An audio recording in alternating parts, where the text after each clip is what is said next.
berbicara soal warga negara, seringkali kita hanya terpaku pada kata hak. Hak untuk hidup, hak untuk belajar, hak untuk menyampaikan pendapat. Tapi, seberapa sering sih kita benar-benar memikirkan mengenai kewajiban? Selama 1 semester, saya mempelajari pendidikan kewarganegaraan. Saya menemukan hal penting, bahwa hak bukan suatu hal yang datang begitu saja, namun memang sudah melekat di diri kita sejak kita dilahirkan. Namun perlu diingat bahwa hak tidak dapat berjalan sendiri. Ia selalu datang beriringan dengan kewajiban. Sebagai bagian dari masyarakat, saya berhak mendapatkan perlindungan, pendidikan, ataupun keadilan.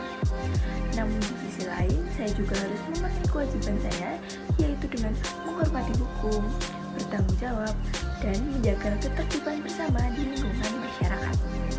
Saya pernah mengalami suatu kejadian atau pengalaman yang sederhana, tetapi membuka mata saya mengenai hak dan kewajiban, terutama sebagai mahasiswa.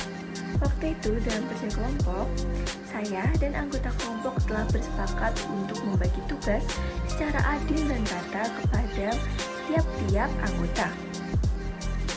Tetapi, ada satu anggota yang tidak melaksanakan tanggung jawabnya. Ia sering tidak hadir diskusi dan tidak mengerjakan tugas bagiannya. Tetapi, dia tetap berprotes untuk tetap mendapatkan nilai yang sama dengan anggota-anggota lainnya yang telah menyelesaikan tugasnya dengan baik. Awalnya saya merasa kesal, namun dari situ saya tersadar bahwa dalam kelompok kecil pun konsep hak dan kewajiban dapat terrealisasikan. Hak untuk mendapatkan hasil yang baik harus diiringi dengan kewajiban untuk menjalankan tanggung jawab dengan baik juga. Berbagai pemahaman mengenai hak dan kewajiban saya dapatkan melalui pembelajaran di kelas maupun praktik-praktik nyata dalam kehidupan sehari-hari.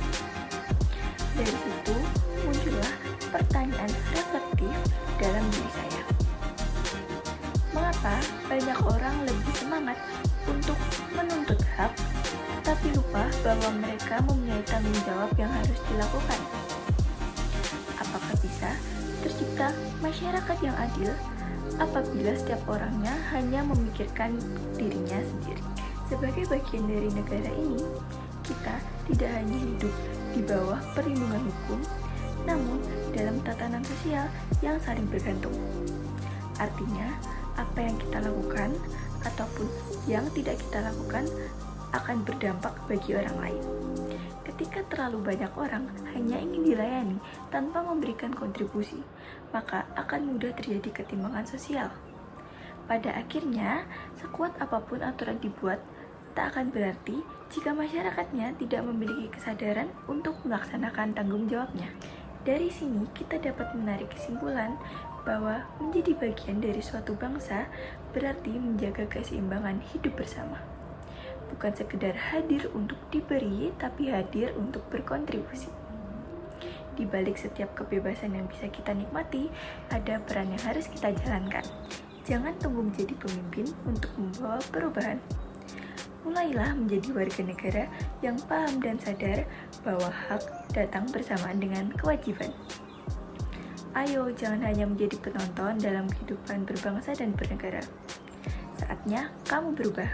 Karena ketika kamu berubah, maka lingkungan sekitar juga akan berubah. Dan dari situlah Indonesia yang lebih adil akan lahir. Yuk, mulai ambil peran. Mulai dari sekarang, mulai dari diri sendiri.